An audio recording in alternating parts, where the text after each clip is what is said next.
Hey guys, welcome back to another video here on Toned In Entertainment, where we love pop culture. Today, it's time for a comic book discussion. Now, I have been doing comic book reviews here on the channel, but discussions are a more in-depth look at a comic book series that has already wrapped up. And with that being said, we're gonna jump right into issue number 1 of He-Man and the Masters of the Multiverse.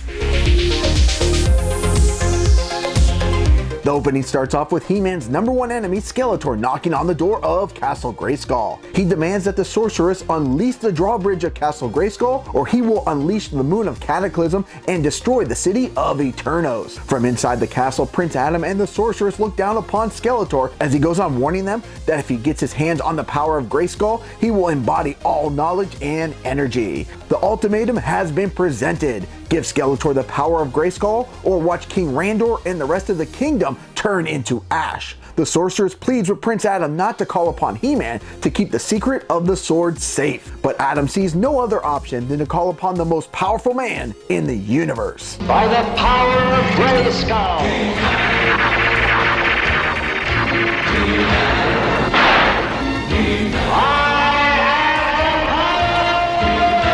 He-Man wastes no time in confronting his arch-enemy and tells Skeletor, after all those years, all those artifacts and schemes and struggles of control, it all comes down to this. Now, just as He-Man's about to confront Skeletor, somebody very familiar appears in the shadows. We see that this person appears to be some type of clone of He-Man, as a mysterious figure exclaims, "The energies that flow through you, that fill this ancient keep, now will be mine." As He-Man gets closer, not only does He-Man recognize this mysterious figure, but he realizes that he is some form of him, as he says, "You're me." The imposter says, "Yes, they all say that." He-Man makes his attempt to foil the devious actions of the imposter, but inside the castle, it might be too late, as the sorceress quickly begins to weaken as she feels the power of Greyskull leaving.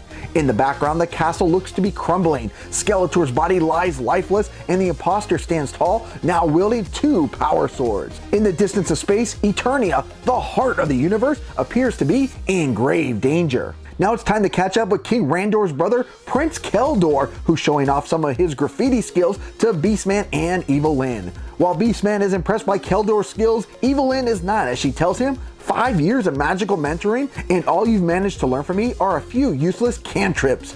The prince tells Evil Lyn that he's simply painting a picture of who he believes is the city's villain. All of a sudden, a huge screech rattles the eardrums of Keldor, Beastman, and Evil Lyn. Prince Keldor is told that there is big concern at the palace and that his presence is required. At the palace, we see what looks like a zombified version of Teela being held back with chains by Triclops and Trapjaw. Triclops tells King Randor that they found her in the Widget villages and that she had already eaten 3 of them. Prince Keldor, Evil Lyn, Beastman, and Panther have now arrived at the palace grounds. King Randor is concerned as he says, "The captain of evil warriors hunting so far from Hellskull? Something must be wrong." King Randor sees this as an opportunity. However, Prince Keldor undermines the king and orders her release. It seems that the prince's plan to release the evil version of Teela is to give them a possible opportunity to strike and save their Eternia from the Dark Menace. That the same fate that has fallen to the king's family doesn't fall upon the rest of them. The prince orders Triclops and Trapjaw to remove her from the grounds and drop her off somewhere far away. But the demonic version of Teela is not going quietly, as she yells at the prince that she has been to the bowels of Hellskull and peered into the infinite universe. And that in every one of these worlds, it's Keldor who is ultimately the ultimate evil lord of destruction. She continues on with that the prince will be tested and laughs it up as she finally says, "And all who know you will know the face of death." With the prince feeling unrest from today's encounter with Teela, Evil Lyn tries to console him by saying that the evil version of Teela had no idea what she was talking about. Keldor gets up and looks himself in the mirror and begins to mentally drift off. He blames the evil He-Man for destroying his family and kingdom. Now things are about to get a little bit weird here as Keldor is ambushed by a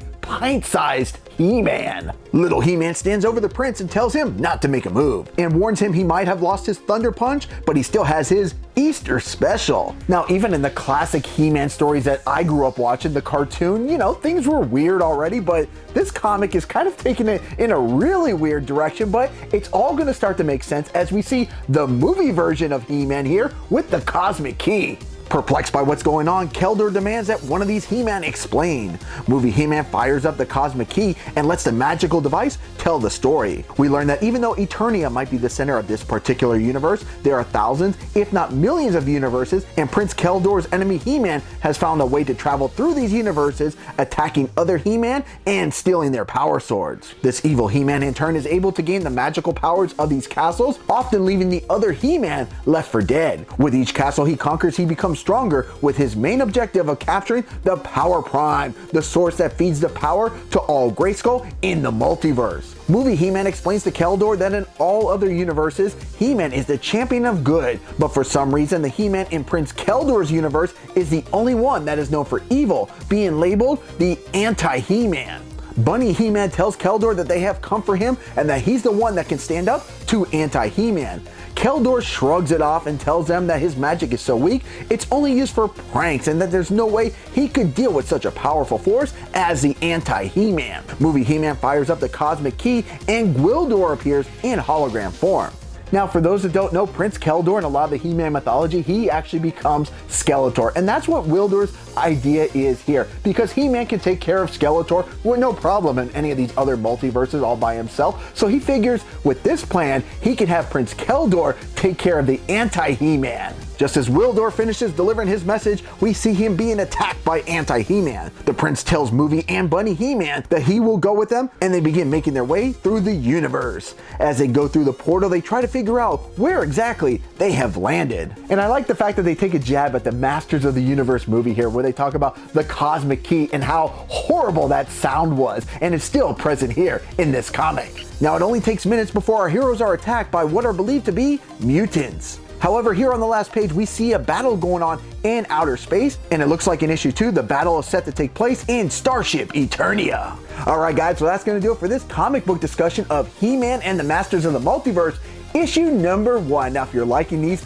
comic book discussions of He-Man and the Masters of the Multiverse, they will continue. There are 6 total issues, and I do have all 6. So here's a little preview of issue number 2. So if you're liking these videos and you want to follow along with the story, make sure you subscribe here to Toned In Entertainment for those future videos. Subscribe to the channel.